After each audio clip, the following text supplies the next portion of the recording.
Can't happen in America? Stay tuned. I am your host, William Cooper.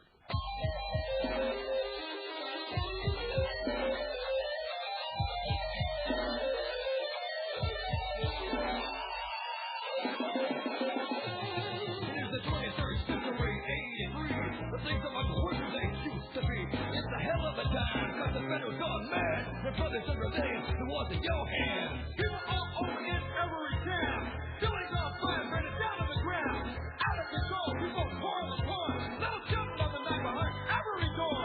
Muggers, looters, killers of thieves. Now everywhere you look is just another disease. 300 billion people on a planet made for three. So who's gonna set this hellbound free? Planet of children, the earth is your prison. A sky filled with hatred and doom. Just leave a flower you take from the altar, but where is the gift of perfume? No more white roses, the rain of tin soldiers. When guns are the hope that you bring,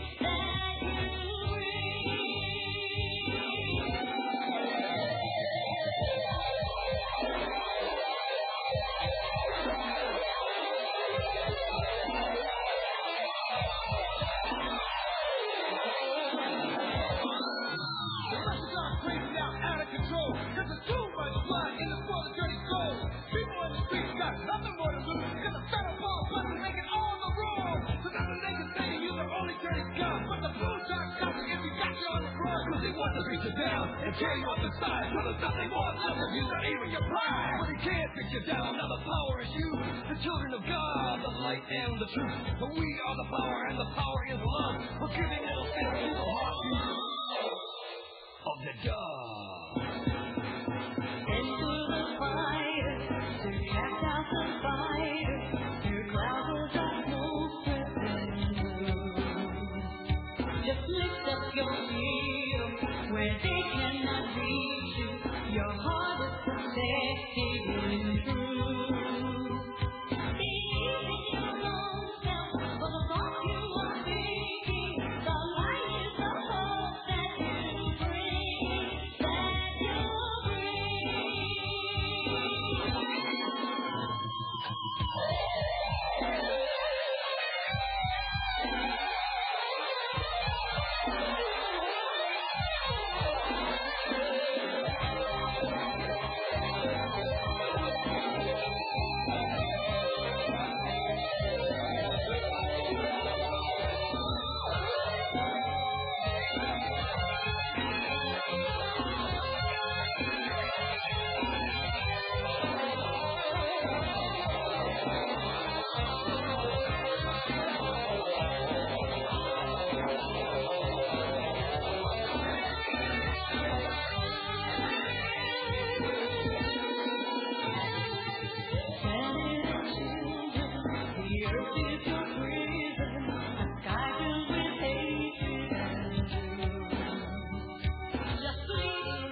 It's May 6th, 1992. This is my birthday, folks, and I'm going to do a show tonight that I don't want to do, but it's got to be done by somebody, and I'm the one that's going to do it. We've all been watching our television for the last week and a half, listening to the radio, watching fires burn, watching stores, businesses looted, watching a poor truck driver yanked out of his truck and beat senseless on the ground. When he got up and tried to get away, got into his truck, he couldn't see. A woman came up and asked him, "Can you see?" He said, "No." She said, "I'll be your eyes." And such was the scenes that we watched. And we were torn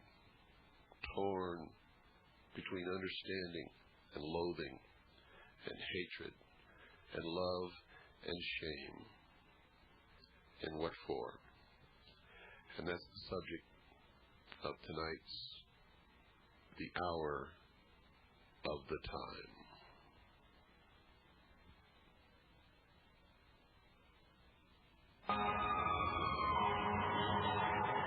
What it's like to be a black person in America? It's like being in hell. If you can visualize that, it's like being in a living hell. Your life is not worth anything. That's a sad commentary. Black in America, even in 1992, hasn't changed much. We have no rights that the white man respect. Four police officers stood trial in Simi Valley, California, for the beating of a man named Rodney King, a black man. The jury came across with its final verdict on a day that will live in infamy, and for some people, the day will be famous, for they loved the verdict. Those people are racist. They're people with no heart. The verdict was, for three of the defendants, not guilty on all counts, complete acquittal. For the last defendant, Officer Powell, was not guilty on all counts but one, and the last count that he used excessive force was a hung jury. An incredible verdict in light of the fact that the entire nation and the world had been viewing an amateur videotape that had been taken on the scene, which showed over 50 blows. I believe the correct number was 56 blows in 80 seconds to a man who was lying on the ground, who had no weapon, who posed no threat, who did not attack anyone during this time. But nevertheless, 56 blows from clubs, what the officers called batons. That's a polite name for a club, a stick. And I believe no one believed that those officers would be found innocent. Hardly anyone, anyway. I'm sure that there were some people who felt that the officers were justified. There always is. I'm sure that most police officers sided with their peers. I'm sure that they felt the officers should be excused, overlooked, that they should be forgiven because of the dangers of the job, because that they go out in the street every day and they could be killed at any given moment. So that makes them do things that sometimes people should not do. Is that justified? Should people think that way? Well, that's been the debate all over the nation and all around the world. And in the main, I have to say that argument has lost. Most people were shocked to the very core of their being over that verdict. And not just blacks. Whites were shocked. Hispanics were shocked. Puerto Ricans were shocked. Chinese people were shocked. Japanese people were shocked. And of course, the black community was outraged. In a country with a history of prejudice, oppression, in a country For to be a black person is a struggle from the moment of birth until the moment of death. This was an outrage. It was as if they had already been thrown into the cesspool of life, and somebody had come along and dumped another cesspool right on top of them. It took all the hope away from these people. At least that's what they tell me. And I have to tell you, it took some hope away from me because I've been predicting this for a long, long time.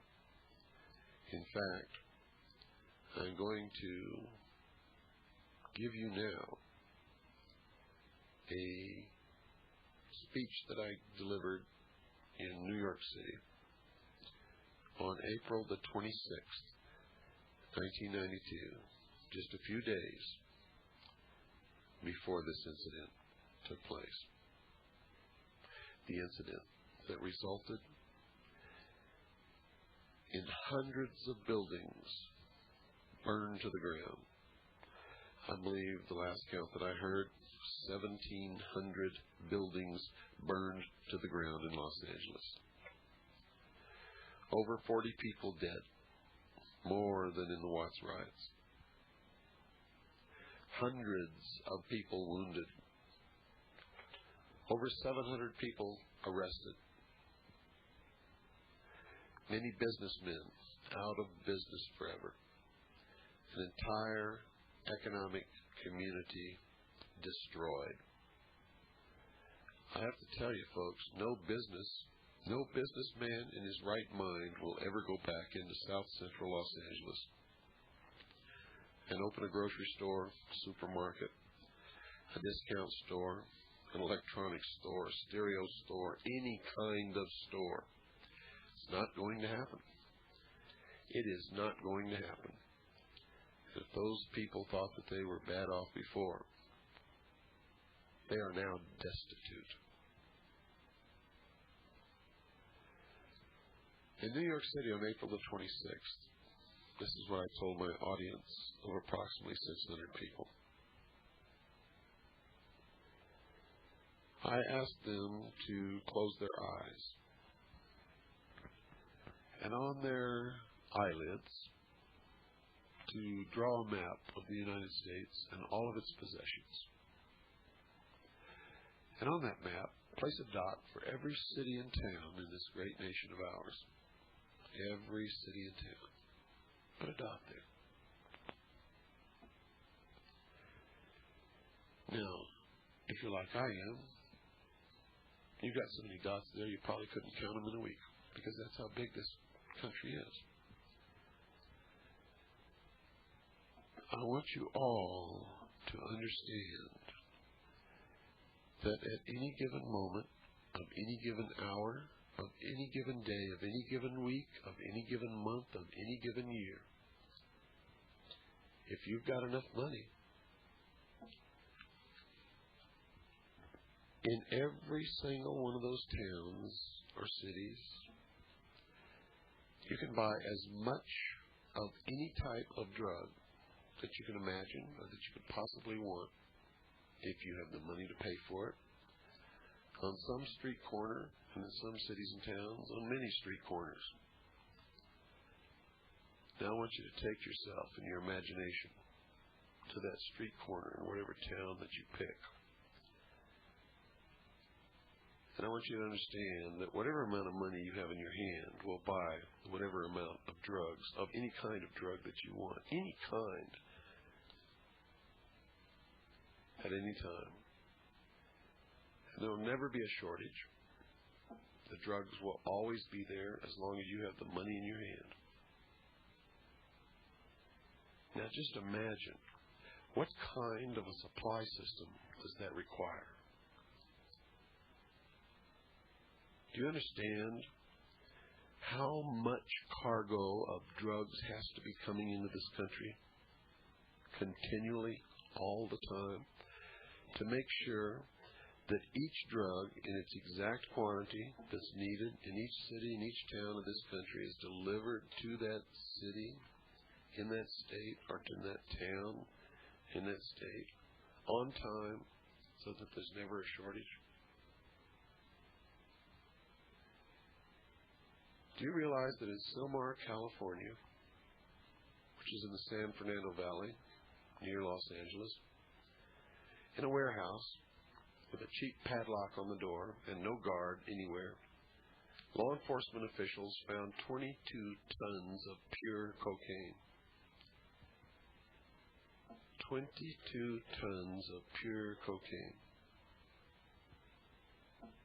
They confiscated it, took it away. Now that has a street value of $22 billion. Not million, billion, spelled with a B. When I read that in the Los Angeles Times and saw it on television, I began to try to track that cocaine. I was told that it was placed in the property unit of the Los Angeles Police Department. When I attempted to verify that it was there, I was told that it was not. When I tried to trace it from the property department of the Los Angeles Police Department, according to proper procedures, it should have been burned, destroyed. However, there was no record of its destruction. There was no record of its ever having left the property department. There was no record of any trace of that 22 tons of pure cocaine. $22 billion street value. Now, I hope you understand that that's just one city, one little small town. In fact, Silmar is not very big. It is not Los Angeles. One little small town in this whole nation. Now, just in the last few days, I believe they found 6 tons of cocaine in a warehouse somewhere, and a whole bunch of tons of cocaine in another warehouse somewhere. But you see, I don't even pay any attention to it anymore, because I know that if you try to trace those bags of cocaine, you won't find them. They go right back out onto the street, right through the police department as if it's got holes in it. It's incredible. You see, because money talks. The old saying is BS walks. You all know what that means. Money talks.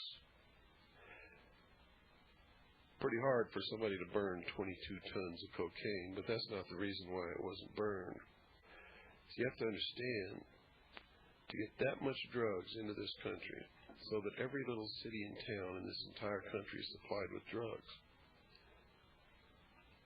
takes much more, much, much more. So much more that it's almost impossible to imagine. Much more than any Colombian drug lord could ever handle.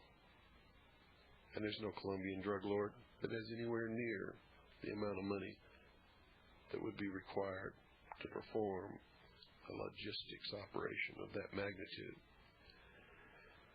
When I was with the Office of Naval Intelligence, my friends, I can tell you that I discovered that the drugs are being brought into this country by the military and the intelligence community. And the way they get through customs officials and by law enforcement officers is that they are classified cargoes, secret cargoes, top secret cargoes. No one could look at them unless they had the clearance, the need to know, and the cargo is addressed to them. Much of the drugs are flown in to places like Edwards Air Force Base, California. There's a place in Arizona, which is a CIA proprietary airfield. There's a place in Florida, Homestead Air Force Base, and many, many others. There are tunnels going underneath the Mexican border. The Mexicans didn't dig those tunnels. No, these are smooth operations. No one ever gets caught in a drug war except users. Have you ever noticed that? are small-time operators with real small cargoes. And anytime a huge, tremendous cargo is ever caught, like the 22 tons in Sylmar, no one is ever arrested, and the drugs always conveniently disappear. Right back out on the street. Well, what's this all about, and what's it got to do with Rodney King? Well, I'll tell you, folks, in this country, most people who aren't black have not liked blacks. In fact, appear to be afraid of them. I don't know why. I really, honestly, truthfully don't know why. In my life, in my book, I wrote about a good friendship between myself and a black man. In fact, he was the best man at my wedding. I've never had that problem, so I don't understand it. Maybe it's because I wasn't raised in the United States of America. My father was an Air Force officer, command pilot, which means he's flown thousands of hours in airplanes, and he's still alive to talk about it. He's a retired colonel, lives in the state of Texas. And wherever he went, we went. And because of that, I spent a good portion of my life in foreign countries, living on military bases, Air Force bases. And nobody ever taught me to hate the black man, or the yellow man, or any other man for that matter. So because I never learned it, and it is a learned trait, because no child is ever born hating any other child because of the color of his skin. It doesn't happen. It's taught by parents, and by peers, and by neighbors, and by friends. It is a learned thing. It is a despicable thing. It is a tool that is used by the very powerful in this world to create dissension and hatred amongst the rest of us, so that we struggle between classes, and one class attempts to hold the class below it down, while at the same time struggling up to the next higher class above itself, while they try to hold that class down. And descendants of slaves in this country have always been the lowest rung on the ladder of classes. So what the Rodney King thing is all about, ladies and gentlemen, is dissension, is hatred. It's being used, and I'm telling you right now, is created from the beginning. From the beginning. Do you really believe that it was an accident that a judge changed the venue upon the request of the defense to the wealthiest county in the state of California, or one of the wealthiest, I might say? Maybe not the wealthiest, but one of the wealthiest counties in the state of California. A county wherein over 2,000 police officers reside. A county where less than 2% of the population is black. A county who does not understand the violence, the oppression, the misery, the frustration of the people who live in South Central Los Angeles. Now, don't get me wrong, I'm not sticking up for Rodney King. Rodney King committed a criminal act. He was drunk. He was speeding. He refused to stop when the police officers turned on their siren and tried to pull him over. Eventually, though, he was stopped. And when he was stopped, his two companions in the automobile got out of the automobile and surrendered to the officers and raised their hands behind their head and did exactly as they were told. And to my knowledge, they were not beaten. Rodney King, on the other hand, refused. He would not comply with the officers' orders. Therefore, when they tried to take him into custody, he resisted. He was then beaten And for a few moments, it was reasonable force. But when Rodney King was beaten to the ground and was unarmed and was rendered 56 blows with these clubs, these batons, in 80 seconds, that is excessive force. I don't care what he did. See, I fought in Vietnam. I'm going to tell you right now, folks, when I shot somebody and he fell to the ground, I didn't shoot him again, even if he was still alive. And I wouldn't have, unless he went for a weapon, or unless all of a sudden he became a very serious threat to me. Rodney King could not have been a threat to anyone. He was surrounded by officers. There were so many officers there that Rodney King could not have been a threat to anyone, could not have hurt anyone, could have been quickly overpowered without the use of any clubs whatsoever. But we're being propelled into a police state. You doubt it? Well, on the first night, the debut of this program, on May the 4th, I talked a little bit about that. I believe I talked a little bit about it last night, on May 5th. That program was taped April the 30th, I believe. But I want you to understand something. When you sit in front of your television on Friday and Saturday night and watch cops, top cops, lady cops, 911 cops, SWAT cops, detective cops, and all the other cops, grandma cops, and you sit there and watch them break down doors without identifying themselves, without a search warrant, without a court order, rip people's mattresses apart, tear their walls apart, throw all their clothes on the floor. And they do something that you don't see in that series. You know, they strip search people. You don't see that because they can't show it on television. But they do it. Now, if they don't find anything, folks, all they have to do is drop a little bag of white powder somewhere in that house. And now they own the house. They take it from you. You don't have it anymore.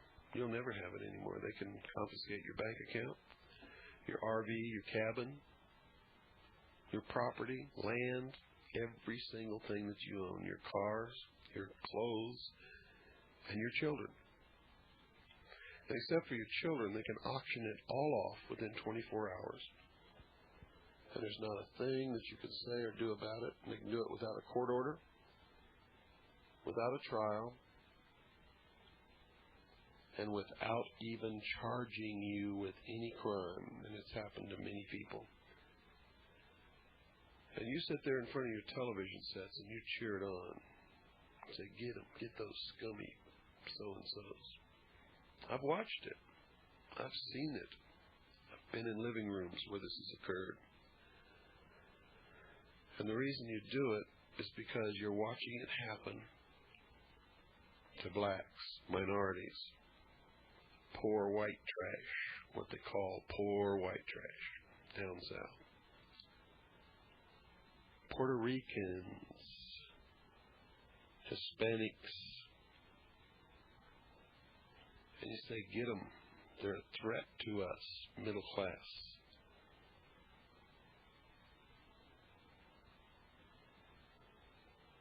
We've got to get the crime and drugs off the streets. That's your reasoning, and that's why you accept it. But most of you don't know anything about your country. You don't know what your country is. You don't understand that your country is the Constitution. And that when you allow these things to happen without protest, you are actually changing law. Because the common law, the basis of our legal foundation, says that if your rights are taken away and you do not protest or protect or claim your rights in a timely manner, then you no longer have those rights. They don't belong to you anymore.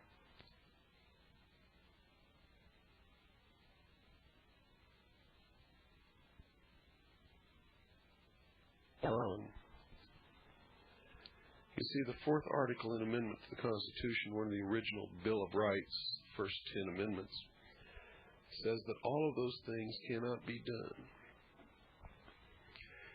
It says that you can't search anybody's person, papers, or property unless upon the issuance of a warrant signed by a judge based upon testimony which produces probable cause that you have committed a crime.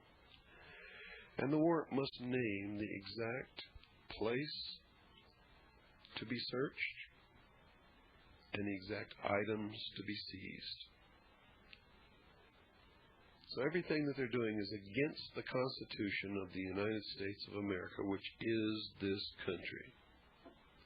See, the United States of America is the Constitution and the Articles and Amendment thereof. Tear up that document, throw it away. This country ceases to exist. You'll have no more rights, no more protection, no more nothing. And that's what this is all about. They're setting us up to take away everything from us. And all of you people who are falling into it are setting the stage to have it done. If you're black and you participated in the looting and the burning and the rioting, you've played right into the hands of those who would oppress us. You have been very stupid. If you're white and you participated in the looting and the fires and all of the other stuff, the rioting, you too were stupid. You played right into the hands of those who would oppress us. See, on television, I saw Hispanics, whites, blacks. I saw a mixture of every single ethnic group and race that exists in this country on the streets rioting. And if you were perceptive, you did too. I never saw a crowd of just blacks, or a crowd of just Hispanics, or a crowd of just whites. No, they were all mixed together, having a great time, taking advantage of the whole thing. And if I had my druthers, you'd all be in jail, not just for looting and rioting. That didn't solve a darn thing, but for endangering the Constitution of this great nation. See, I sympathize with you. I didn't like that verdict either. And you had a right to go out in the street and protest. You had a right to express your anger, and you should have. This whole nation would have been behind you if that's what you had have done. But you know what you really did? You scared the hell out of middle-class America. Scared them bad. They'll never forget the scenes that they saw on that television set. They will never forget it. And you're going to hear things like this. Frightening so many people is the number of guns. You have the number of guns in Los Angeles at the moment in the hands of private citizens. Yes. Well, if you put guns out there thinking that somehow they will be held only by law-abiding citizens, you're wrong. The thugs, the thieves, the hoodlums are going to get them, whether they have to steal them or whether they have to buy them. And you've got a lot of them in this city. And they're in the hands of young, irresponsible, irrational young people. Do you get the drift? You see, this is going to be used as the excuse to take the second article and amendment in the Constitution away from the American people. It's going to be used further to strengthen the laws, strengthen the government's position on eliminating the Fourth Amendment. It's also going to be used to take away the writ of habeas corpus and probably a lot of other things, probably to eliminate the exclusionary rule so that they can find these guns and make sure that this kind of violence doesn't ever happen again. The image of that truck driver on the pavement being kicked and beaten and hit almost to the point of death just because he was there will never leave the minds of middle-class America. Never. And no matter what they felt when they first viewed the Rodney King beating on the videotape, no matter what they felt then, this, I guarantee you, is what they feel now. I guarantee you that they are in full accord with this member of the jury who said this. Away. There were 3 people in the car that Rodney King was driving. All 3 of them were black. 2 of them put their hands up and were handcuffed and booked in the proper procedure, and 1 chose not to be booked. It's as simple as that. Rodney King set the action. And there you have it. You see what it's all about. You've all been suckered. A Masonic judge, a Freemason, changed the venue to one of the wealthiest counties in the state of California, wherein 2,000 police officers lived and only had a population of less than 2% blacks. That in itself would have almost guaranteed an acquittal. But another Masonic judge, the one who actually tried the case, really did guarantee an acquittal. For the defense's entire case was that the officers acted in accordance with their training. Where have we heard that before? Wasn't the defense of the Nazis who were tried at Nuremberg that they were only following orders, obeying their superiors, carrying out the parameters of their training? This is an absolutely impossible concept for the American people to grasp and to hold on to. And you better understand what it means. We're being prepared for a police state. That's what cops, top cops, grandmother cops, SWAT cops, all the cop shows are all about. The glorification of the cops. What if they trained them to shoot you if you looked at them funny? You see, because the judge instructed the jury that if they found that the officers were acting within the parameters of their training, of their orders, that they could not be found guilty. And therein lies the rub. You see, it was all rigged from the beginning. The judges knew it. Everybody knew it. Did you know that Tom Bradley made a statement that in case the jury came in with a not guilty verdict that he expected rioting, that he was not prepared? Why? You know that Daryl Gates made a statement that he had set aside monies to pay extra police officers and take care of all the extra forces and things that they would need because if the verdict came in not guilty, they expected rioting. Yet they had no extra forces. They were completely unprepared and nothing was done. Why? Because somebody wanted to scare the living daylights out of the middle class in this country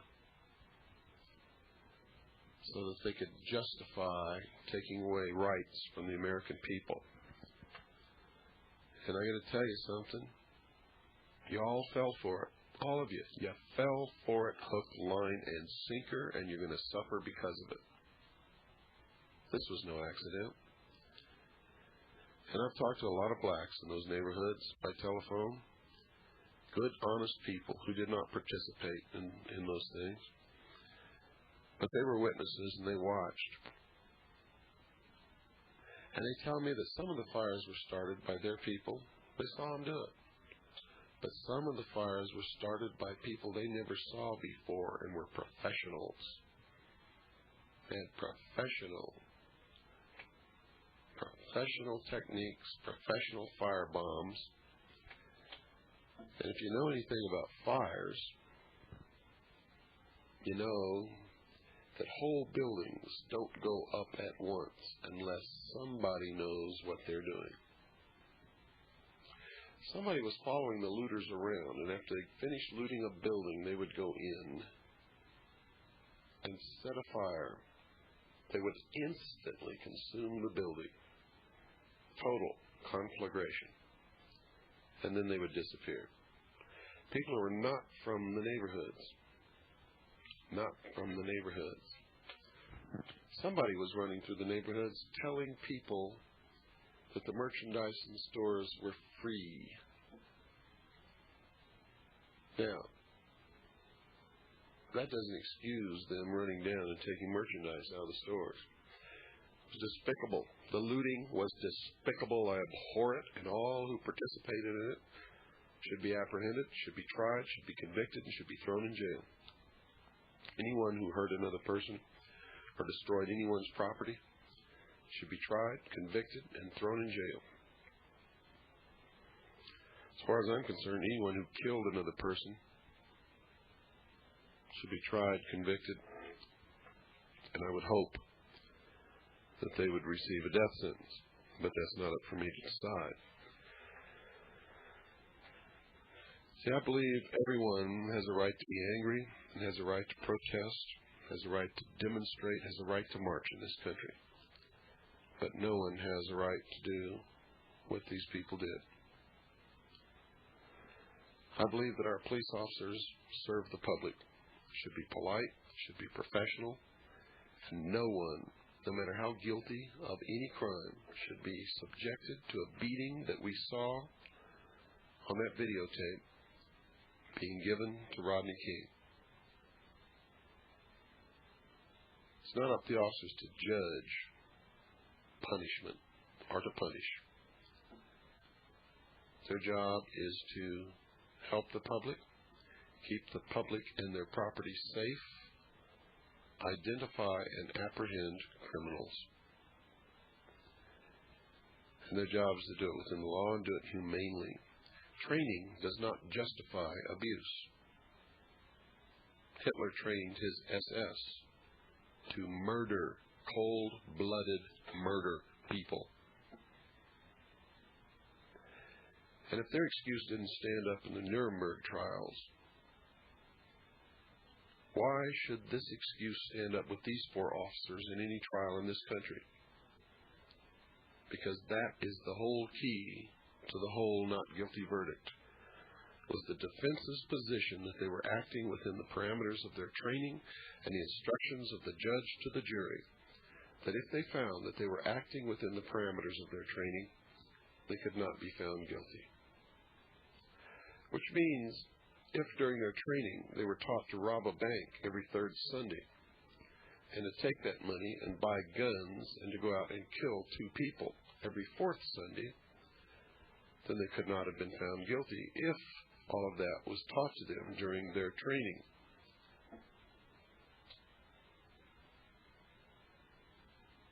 This type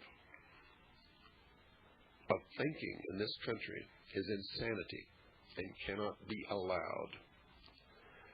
And these Freemason, Masonic judges who are part of the secret societies, who have infiltrated our society at all levels and our government at all levels, and whose aim is to destroy the sovereignty of this nation and the sovereignty of all other nations and bring into being a one-world totalitarian socialist government, must go.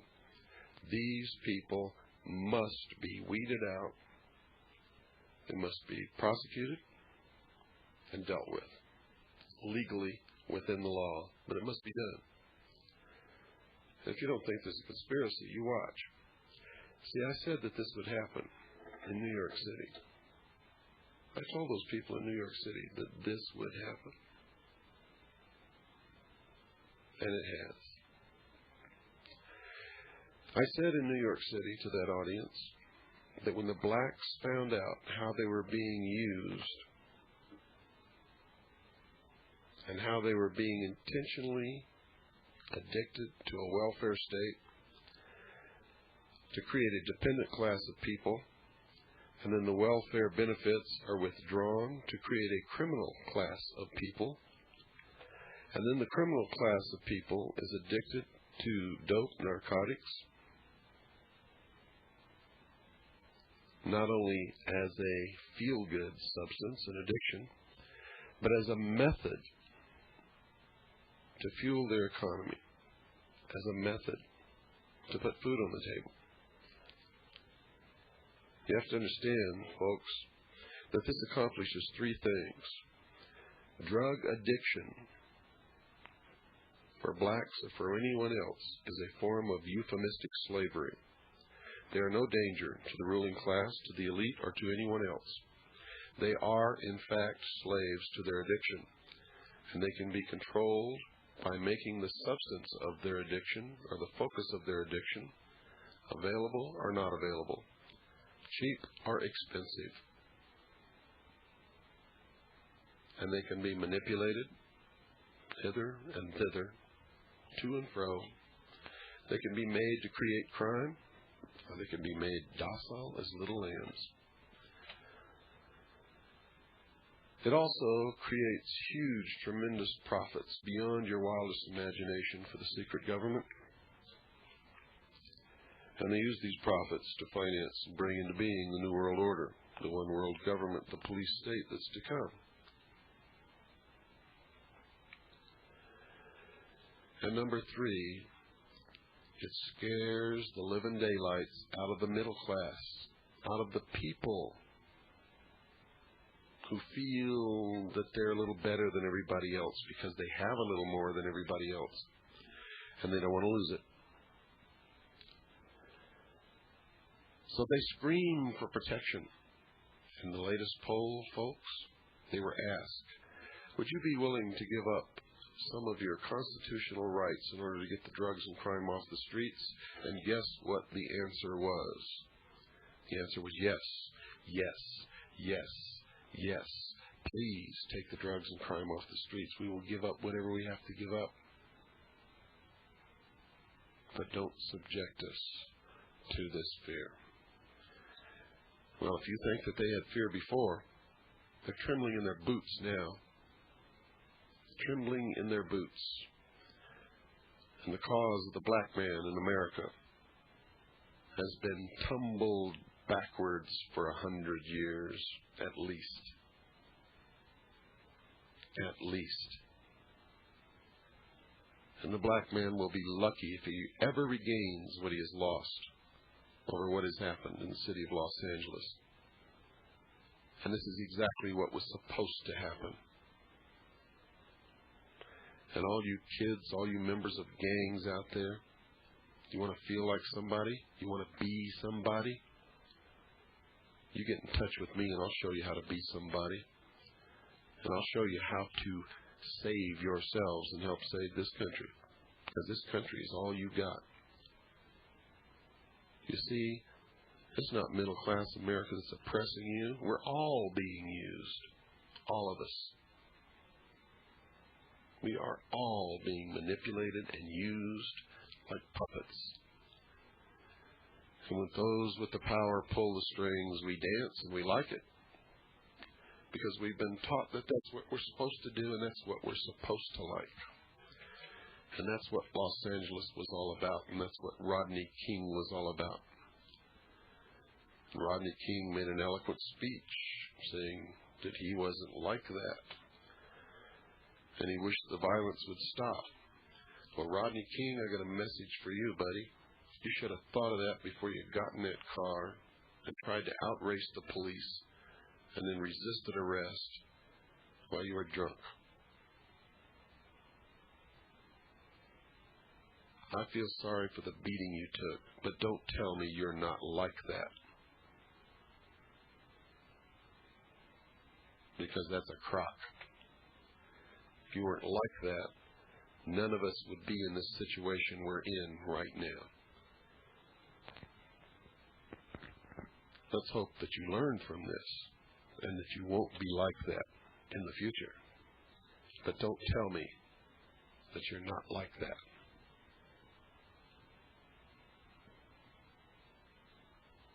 And what about all the black civil rights leaders who fueled this, and the congressmen who fueled this, and the media who fueled it? What about Congresswoman Waters from South Central L.A., who, when asked if she would make a plea to stop the violence, said no, she wouldn't? What about all these self-serving, self-righteous leeches on the community that fueled this? It's time to wake up. It's time to take your power back. It's time to understand that I'm not your enemy, that you're not mine. It's time to understand that we're Americans, and we all live here together. Racism is evil. Anti-Semitism is evil. People cannot help what family they're born in. Whoever you are listening here right now, you had no choice into what your race is or who your parents were. No choice whatsoever. To hate a man or a woman because of the color of their skin, or for anything else that is as stupid as that, is insane. And if we continue to do that, we will surely deserve the harvest that we will reap from our actions. Racism is not born in anyone. It's taught. It's taught by parents, by teachers, by peers, by coaches, by friends, by relatives, by bus drivers.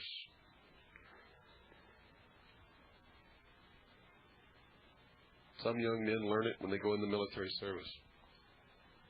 Although the military service, I must say, is probably one of the best integrated, least racial groups in this country. Now, some of you might want to know, how do I know all of these things? What authority do I impart these words of wisdom to my listening audience? It's very simple, ladies and gentlemen. I used to be part of this group who was bringing all these things about. I was there. I was in the midst of it. I was a member of the Office of Naval Intelligence. I saw plans for this over 20 years ago. For everything that's happening in the world today, I'm the only person in the world who has an absolute 100% accuracy rating on predicting future events. And so far, I've never been wrong. I'm not bragging, and I'm not proud of that. You see, because I base all of this upon documents, plans that I saw when I was a member of the Office of Naval Intelligence, and upon 20 years of research.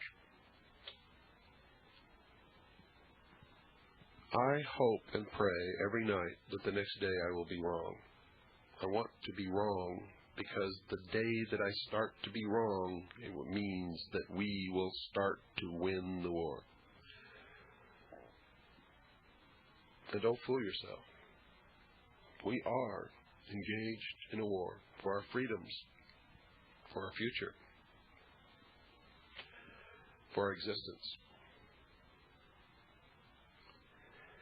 And we are in great danger from many, many, many things in many, many areas, and one special group of people in particular.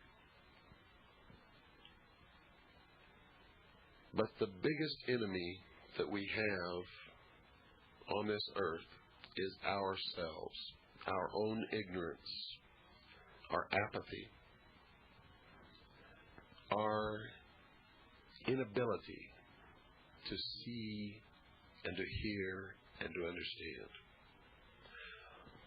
Our willingness to elect somebody we never saw, don't know, and trust them explicitly and believe that they're a saint while they go trooping off to Washington. Have you ever stopped to think how absolutely absurd that is? Absurd. Most of you can't trust your own relatives.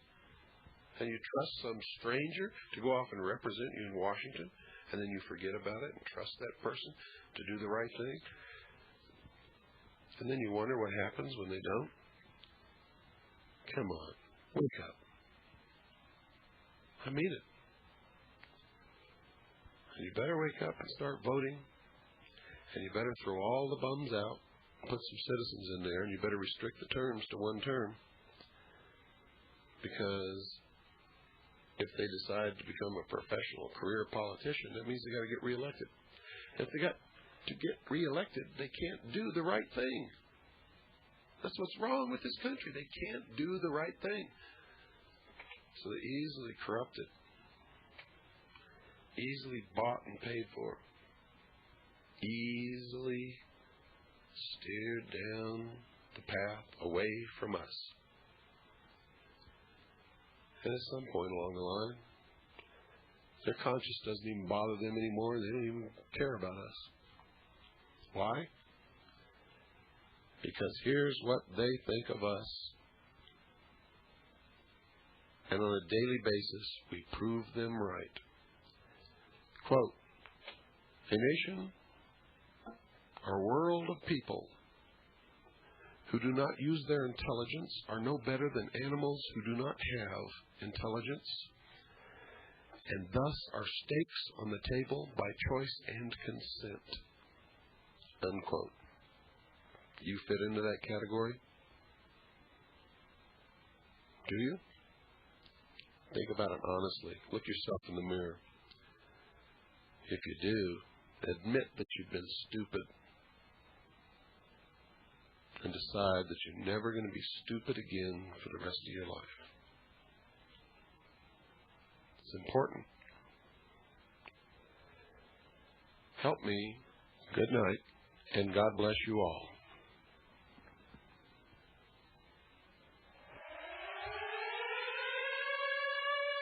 Lights out on the hour. It is the hour of the time. Lights out for the curfew of your body, soul, and mind.